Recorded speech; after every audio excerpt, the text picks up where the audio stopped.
Does it say recording on your end?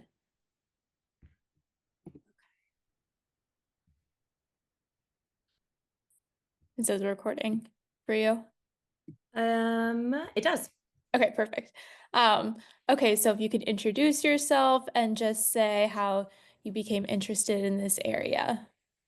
Yeah, absolutely. So my name is Athena Manzino. I am a PT. I'm also a board certified oncologic clinical specialist and a certified lymphedema therapist.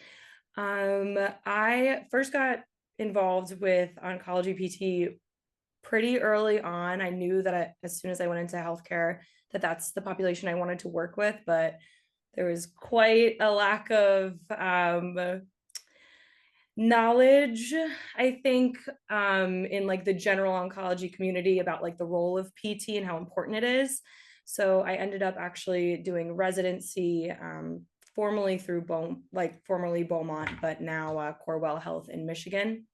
And so I did residency through there, for oncology overall. And during that time, there was a course, there was a like a one of my sections I had to do was for breast and lymph, and I fell in love with working with people who had breast cancer.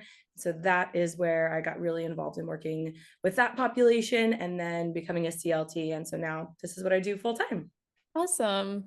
Um, yeah, so what are the most common physical impairments or functional limitations that you see on like a daily basis with individuals who have breast cancer, and how does that translate into the psychosocial challenges that they Yeah, might? so I typically see everybody who before and after breast cancer surgery. So I see everybody pre-op and then I see them post-op, which is, awesome. And we can talk more about like specifics of that as well and why that's so Mhm. important. But functionally, the biggest things are, obviously reaching overhead, being able to put on your clothes, being able to wash your hair, being able to wash your back. Functionally, those things, what I find is like the biggest tie to, the psychosocial aspect is the independence that is lost right after that surgery. And Mhm. like the independence with like maybe you can't cook and clean like you used to. What job do you have? Are you not able to do that? I have a lot of women who, need to work and are, working and lifting. Um, Mhm. just the independence in your home and asking other people in your house, like even your kids, to have to do things for you. It's definitely an emotional toll there.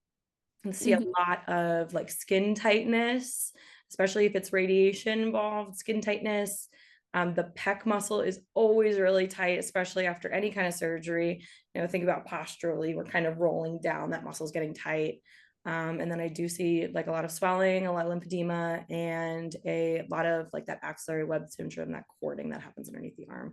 And it can also happen in the chest. I've seen that quite a bit too. So kind of like that role loss is impacted a lot, and that impacts the ways an individual feels about them. Absolutely. What about lymphedema that impacted, how does that impact somebody's body image? Have you seen? Yeah, it's a very complex question. Sometimes the lymphedema, the swelling is genuinely really mild. But even when it's really mild and it's not so much the swelling that's impacting life, lymphedema is non-reversible. It's lifetime care, which means that you are going to be in a compression garment for life. And so Mhm. even if the swelling is not the thing impacting like your body image, it is, the wearing of the sleeve and having to be out in public and people seeing that. And in the wintertime, it's really not a big deal for a lot of people. They feel the most comfortable, but during the summer months and how uncomfortable that is, and you just want to go out and you want to wear like a tank top. The swelling of the breast can be very, very bad. And just like the size difference between one breast and the other, we don't really notice it. If you're walking around in public, you're not really paying attention, but it's not really about if anybody else notices it. It's how you Yeah. feel about people noticing it. And so that's a really big concern for a lot of women. Are there different things that you can do to help with the size difference if somebody's really concerned about that? There are things you can do for sure.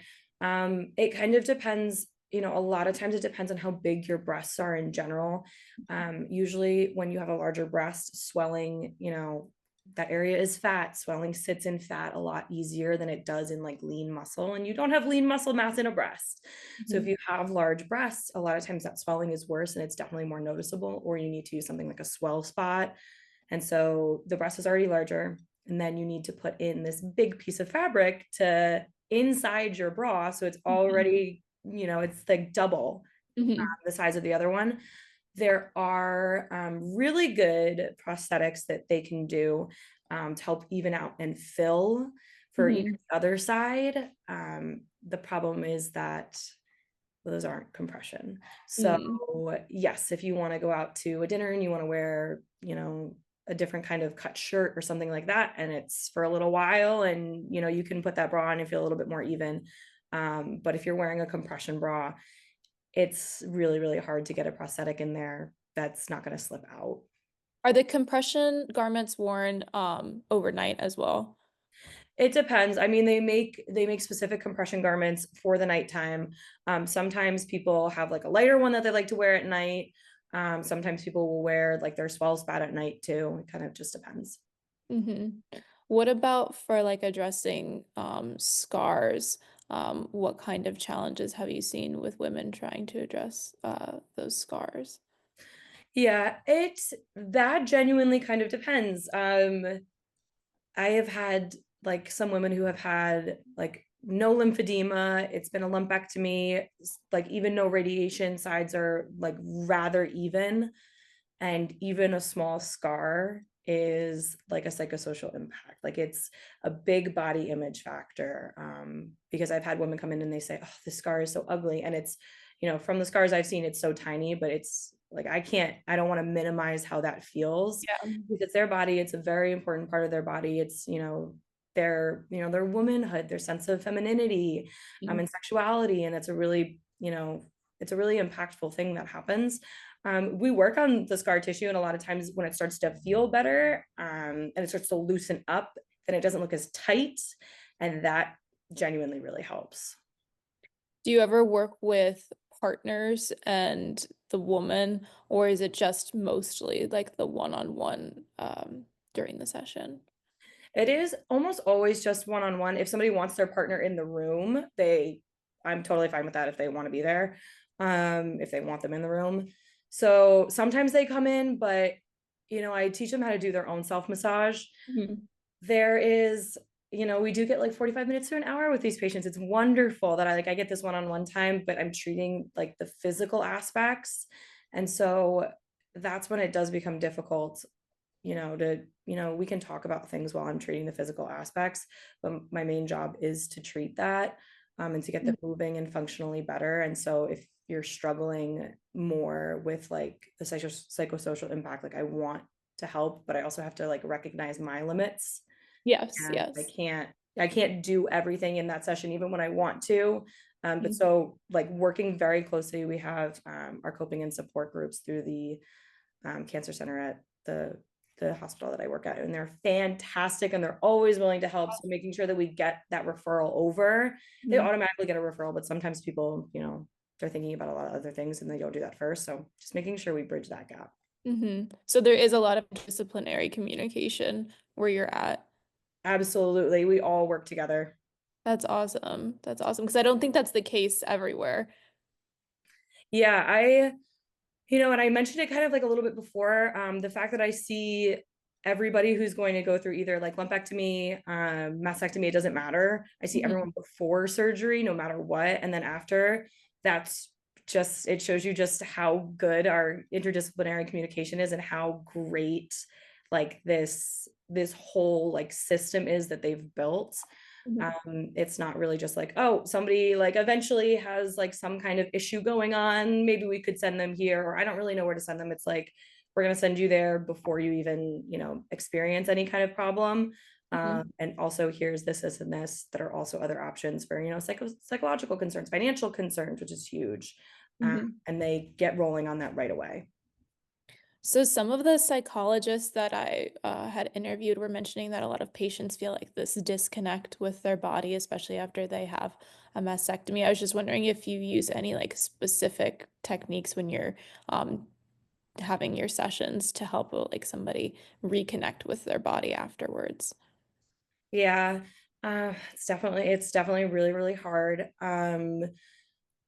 You know, A lot of times too, I mean, again, this is like more like the physical part of it. those nerves are regrowing and like there's hypersensitivity from your nerves. And the thing you should do is you should, lightly introduce, physical touch and then, slowly build some pressure as you can tolerate more, desensitize those nerves essentially. And Hmm. that I have found when you're trying to do that is Hmm. helpful in like understanding like it's okay to touch that area. The more you touch that area, the more you're going to become psychologically comfortable with it and realize Hmm. like this is my body. And this is how it looks now, and that's okay. And it's not wrong and it's not bad. It just looks different. And it's okay for me to have those feelings about it. But like, this is my body and I'm not going to ignore it. I do have some women who won't even look at the area in the beginning. And that's a big concern too, especially if they're having pain and they won't look. Uh, Hmm. so we work on like building through like their own self massage. How do you do that if somebody won't look at the area? Little by little, a lot of times Yeah. it's just a little bit of scar massage. Sometimes it's saying, okay, so now we're going to start putting Vaseline on there like morning and night. And so even if Hmm. you're not ready to do a lot, they Hmm. know that, after surgery, you have to clean the area. You have Hmm. to make sure you don't get infection. You have to make sure it heals well. And then telling them things like, okay, you're going to start with just Vaseline morning and night. Hmm. That's going to help lighten the scar. It's going to help make it heal better. It's going to look better. It's going to be thinner. And that usually will help them start to do that one little thing. And then we can, build from there.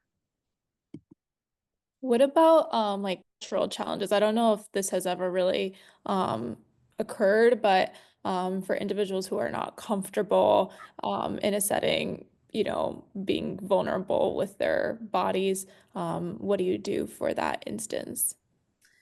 I think there have been like a couple of instances of discomfort, and of course, people are timid the first time they come in post surgery to show me. Mhm. And I've had like a couple of women, say things like, "Oh, it's disgusting, isn't it?" And it's not, and making sure you validate that it's okay that they feel that way, um, Mhm. but that nobody else is feeling that. Like, I'm not Yeah. thinking that, and we're just going to work on it. Um, Culturally, I have actually not experienced like discomfort that way. I have worked with like very religious women Mhm. who have been like comfortable, and I do like breast massage for Yeah. lymphedema, and they've been totally comfortable showing me their breasts, no problem. Yeah. So I think I've been like pretty lucky in that way, but you always have to be aware of it. And if somebody Yeah. doesn't want to show me something, then I don't make them show me. Hmm. I sometimes think when people are going through a medical journey, their main goal is to get better. That's Yeah. not at the top of their Yeah. mind. Yeah. I always say too, I have my sheet out, and I'm like, every time they come in and I'm like, okay, I'm gonna step out. This is what you're gonna do. You're gonna take this off, and then you can sit under the sheet and we'll take a look when I come in. And so many of them are like, why would you step out? You're gonna see everything anyway. And I'm like, Yeah. I just gave you the option, but that's totally fine. They're like, Yeah. so many people have seen it already. It doesn't even matter now. Yeah. Um, what about fear of cancer recurrence? Is that something that pops up a lot in your sessions? Yeah. Yeah. I have a lot of like recurrent ones. So I have like quite a few who have had cancer 20 years earlier and they had a lumpectomy. Sometimes like the data, like their surgeries aren't even in the chart. Like that's how long ago it was. And this is like their second time. Um, so like the fear is definitely there. And especially when, you know, patients are younger. I Hmm. unfortunately, like I had like, I don't know what was going on, but I had like a month where I had like two or three women in their early 20s. Um, Hmm. and that was like the hardest thing because they're so tough, they're so strong, they are like so like they want to get better, they're going to do everything they can, they're already physically active. Um, but then it's like for the rest of their lives now, Yeah. which is hopefully going to be a very long time. And a lot of them, sometimes it's like they have the gene and so they get everything removed. It's they're going to be thinking about this, potentially for the next 60 years. So Hmm. Is there a difference in the way you approach treatment with somebody who's younger versus somebody who is in their older age? I mean, every patient is different. Everybody gets not the exact same treatment, I would say. They all have like everybody gets the same treatment options. Everybody is like treated like the same way in terms of like respect, but everybody is different and everybody has different needs. And it is okay to like tailor your treatment if somebody needs something more, or maybe somebody needs something a little bit less. when we're working with younger people, a lot of times it's about like preparing them for like the future and everything to watch out for. That risk for lymphedema is always going to be there for them. Um, so monitoring for that over time, making sure they come in early. Mhm. Everybody gets told that. It doesn't matter. Like I've had people in their 90s. It doesn't matter. I'm still going to tell them like 5 years from now, you could get it for the first time, right? Mhm. But really preparing like women in their 20s that like you're probably going to forget about this. Let's say you're cancer free for like 20 years, you may completely forget about this. So like let's talk about what happens like if you get any symptoms, like you could get it like in your 70s. I had heard that lymphedema can, I guess, be not present and then come back or be triggered by something, um, and be triggered by like traveling and things like that. What do you recommend for people who are traveling? Like if somebody was to go travel for a doctor's appointment, should they be wearing like a compression sleeve or glove or something like that? Yeah, I mean, the NCCN has really, really good guidelines. And like now they kind of know that most of that is not entirely true. Mhm. Um, like they're confident that you can fly on planes and you can get like your blood drawn on that side and you can use like a blood pressure cuff on that side, and that's not going to trigger the lymphedema. Um, Mhm. if you can avoid it, I'd say use the other side, but like you don't have to not get your blood pressure taken on that right side if you like for Mhm. whatever reason can't get it on the left. Um, Okay. so there's not like one thing that's really going to trigger it. Like going in a hot tub is not like great, right? Because Yeah. it's inflammation. But you're not supposed to be in a hot tub for more than 15 minutes. So 15 minutes in a hot tub, if you've never had lymphedema before, is not going to be like the triggering action. It Mhm. would probably, I would say, like be like underlying and it's there and it's kind of building, and maybe that's when you notice it. Mhm. Um, if people are at a high risk for developing lymphedema, if they've had like a complete axillary dissection, if they've had a lot of radiation in that area, maybe it's like their second time, they've had a lot of chemo, everything, all of that put together, then I will suggest that they wear a compression sleeve. I'll recommend that when they fly for sure, because flying just promotes swelling anyway, your ankles swell up. Mhm. Um, but other than that, like I try to be realistic. Like I don't want to tell you, no, you don't ever have to worry about this. Like Yeah. don't think about it unless like your arm is huge. You know what I mean? Like that is not the goal, but the goal is also like finding that line where you don't instill fear that they have to Mhm. wake up every single morning and be looking at their arm and worry about every activity that they do. So everything's a balance. Yeah. Everything's a balance. Yeah. What about cancer-related fatigue? How do you motivate patients when they're in like physical therapy, to engage, but also kind of keep that balance when you know that, cancer-related fatigue is real and they're experiencing that? Yeah, so I do actually it kind of depends on how much time I have pre-op, but I do typically try to talk about cancer-related fatigue, just that, you know, it is this like compounding feeling of fatigue, Mhm. emotional fatigue and distress, um, that it is disproportionate to your like activities that you're doing, and that rest doesn't help. So that's why I like always talk about like it's because of inflammation. Mhm. Rest is not helpful. Mhm. If you need to take your rest day, take it. But I tell them if you have a 50-50 day, you could get up and you could do your exercises or you could stay in bed, get up. If you're having a really terrible day, you're feeling like absolutely awful, like even just like taking a shower was really difficult for you, you don't have to push it that day. Maybe do something lighter, maybe just make sure you get up and walk around a little bit. But again, finding that balance. Um, and then we also talk about too, like in session, I want you to push yourself. You should push yourself. I'm going to give you exercises at home that hopefully you will push yourself for, because we know that that moderate intensity exercise is what helps to bring down the inflammation. So a lot of times we'll, check resting heart rate. We'll find their heart rate range that's going to be that moderate intensity. And I'll say, this is where we're supposed to keep you, right? Mhm. This is how you should feel, right? Using that Borg scale, if they don't have like a heart rate monitor at home, this Mhm. is good for you. Um, Compliance with that is not always great, but I can't go home with you, right? So it's just like any kind Yeah. of therapy session, you can't force somebody to do it at home. But Mhm. every time they come in, just like push them a little extra and, make sure that they have like a clear boundary. You don't want to push them too hard and say, you Mhm. could do more. I know you can do more. Come on, why aren't you doing more? Like, that's never helpful. But saying things like, that's fantastic. I'm happy that you pushed yourself like at that end range there. You should be feeling like a stretch. It's okay to feel like a 2 to 3 out of 10 pain. That's okay, right? That's just mild. It's healing or for whatever reason. And then, kind of build from there and say, okay, then you took your rest break when you needed to. So confidence. So encouraging them that discomfort is okay, physical exhaustion or tiredness is okay, and that they should be feeling that.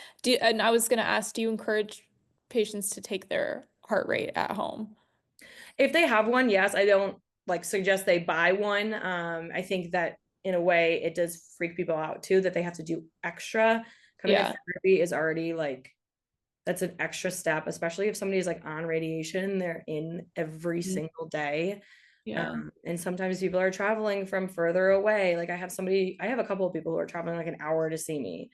That's, on Yeah. top of everything else. And then it's not just, oh, I have to go to all these appointments. It's like the financial aspect of this. And, like it costs money to like drive, or Yeah. a lot of them don't drive. So to take a public transportation or an Uber or something like that. So I don't encourage people to buy it at home unless they are, which I have had some very, very motivated people who want every tool for their toolbox, then Yeah. we can talk about it. Yeah.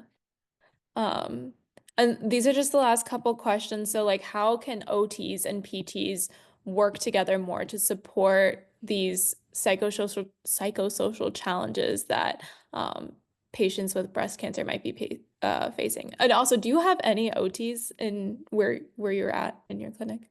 Yeah, so there's actually like right next to me. There's like three OTs. One of whom, well, actually two now because we just got somebody new, but two who are also CLTs. Okay. Um, one of whom has been there for longer than I have. And they also work with people with breast cancer. So we are like literally seated right next to each other. So we are like pretty connected. Um, I think the most important thing is that like while it is your job to validate and to make sure somebody's feelings are heard, like you are not a psychologist. Hmm. It's okay for you to not have every tool, and it's really important that like as PT OT speech that we refer to the right provider when possible. So like even sometimes I've actually had like a few people talk about the financial concerns and they said, yeah, well, it's I really can't afford this compression sleeve. It's either the compression sleeve or like meals for this week. And so like I can't help you, with giving Hmm. you money. Like I can't help you that. I can't give you the right advice. What I can do is I can send you to coping and support, who is in charge of working with grants financially, who frequently get people compression garments for free. So making sure that like you validate that that is real. You don't just ignore it in the session, because sometimes somebody will make a passing comment like that, not expecting to receive like any sort of help from it. And it is your job to make sure that even if it takes like an extra 10 minutes, you can talk with them about the resources that are available and send them to the right place. So referring out whenever possible and paying Yes. attention. Yeah, that Yeah. kind of answered my last question, which was who do you refer out to most Yeah. frequently? Yep. Coping and support. Yeah. Social work is through them. Our psychologist is through them. They're wonderful. They're awesome. If anybody needs a garment, they basically just have to say that it's okay for me to reach out, and I let them know over at coping and support. They call the patient, they go through their finances with them, and if they qualify they just get it for free, no questions asked. So I wonder if they have that at other hospitals, like a group, like a centralized group like that. I also that's a really good point, because I also think like yes, I'm incredibly privileged because the cancer center that I work with is phenomenal. They are wonderful. Like everybody there is like top of their game, like on top of everything. Any concern that you have, if we don't have the resource for it, we're gonna find you one. Hmm. I Not every place has that. Absolutely not. However, I think that it is more readily available than we know of.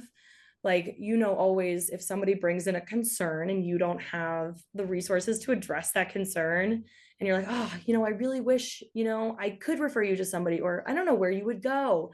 There probably is somebody, we just don't know about it.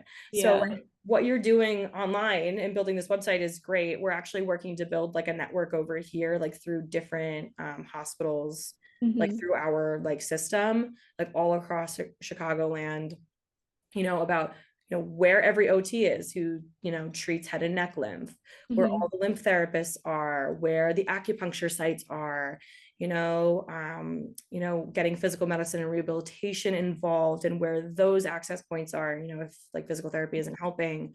So like having this network and building those bridges, and even just knowing where people are, a lot of Yeah. times you can find the place, you just don't know.